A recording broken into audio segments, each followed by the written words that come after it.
Jacqueline Lagré, bonsoir. Bonsoir. Bienvenue à la librairie Dialogue. Merci. Alors vous venez ce soir nous présenter votre ouvrage « Le néo-stoïcisme » publié aux éditions Vrin. Alors tout d'abord, en introduction, est-ce que vous pouvez nous dire à partir de quand émerge ce courant philosophique, le néo-stoïcisme ? En gros, il émerge dans la deuxième moitié du XVIe siècle, mais il prend son essor, je dirais, dans les années 1580, au moment où on publie en Europe des grandes traductions savantes de Sénèque. Voilà. C'est-à-dire aussi à une période de guerre de religion, où se pose la question de l'accord entre des peuples qui se combattent, et du choix d'une morale qui soit un peu indépendante des conflits religieux. Quels vont être les grandes différences, les grands changements? Qu'est-ce que le néo-stoïcisme va imposer au stoïcisme antique?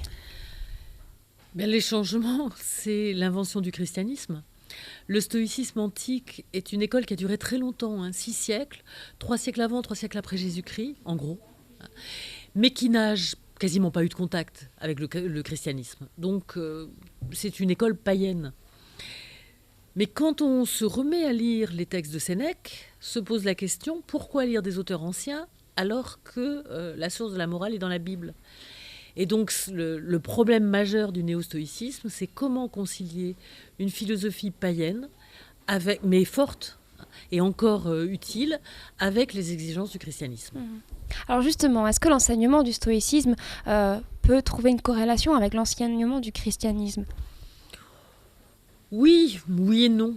La morale, en gros, c'est la même. Simplement, je dis en gros, c'est la même, sauf qu'il n'y a pas l'exigence de la charité dans le stoïcisme. Il y a la fraternité, mais il n'y a pas la charité. En revanche, il y a quand même 2 points d'achoppement. C'est que le stoïcisme autorise le suicide pour le sage et il refuse le repentir. Alors, une morale sans repentir et sans culpabilité, ça passe pas très bien en milieu calviniste. Voilà. Donc, c'est là-dessus que vont se faire les points d'achoppement. Vous sous-titrez cet ouvrage « Le néo-stoïcisme, une philosophie par gros temps ». Pourquoi ? Oui. À cause de Brest. C'est à Brest que j'ai découvert ce que c'était que le vent. Et pourquoi une philosophie par gros temps ? Parce que l'époque où naît le néo-stoïcisme, c'est une époque épouvantable. Il y a les guerres de religion, donc on se tue entre concitoyens. Il y a la peste, il y a des invasions un peu partout. C'est quand même une époque extrêmement dure. Et à cette époque dure, le néo-stoïcisme répond en disant par le travail et la résistance, la constance, un mot d'ordre très très beau. Et que ce que je constate, c'est que les textes néo-stoïciens ont été édités ou traduits à des périodes de troubles en 1830 pendant la Commune, en 1942 pendant l'occupation. C'est pas pour rien.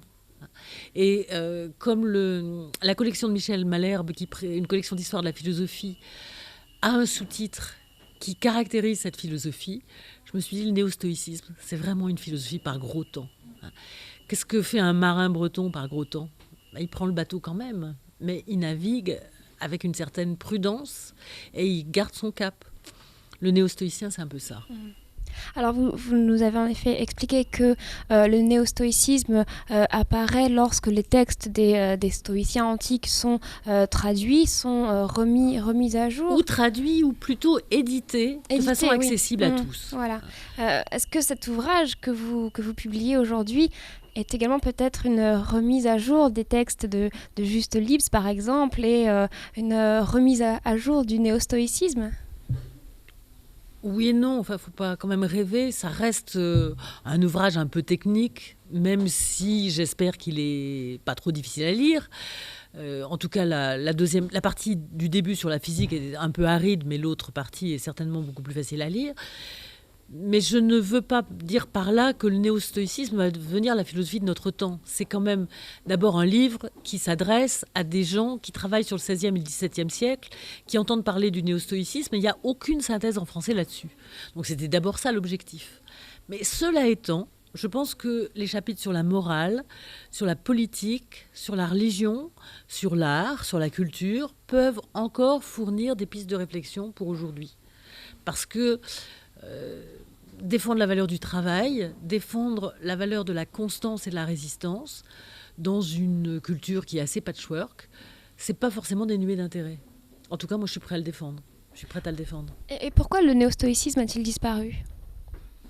Parce que Descartes est arrivé. Et parce que le néostoïcisme liait la morale et la théologie à une physique qui est devenue complètement obsolète avec Galilée et Descartes.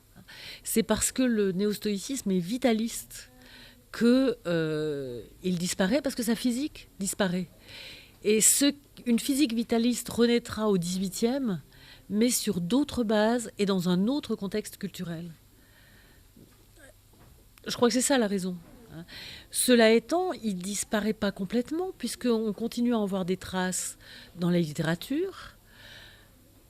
Corneille n'est pas un auteur néo-stoïcien, mais c'est un auteur qui passe son temps à citer des formules stoïciennes.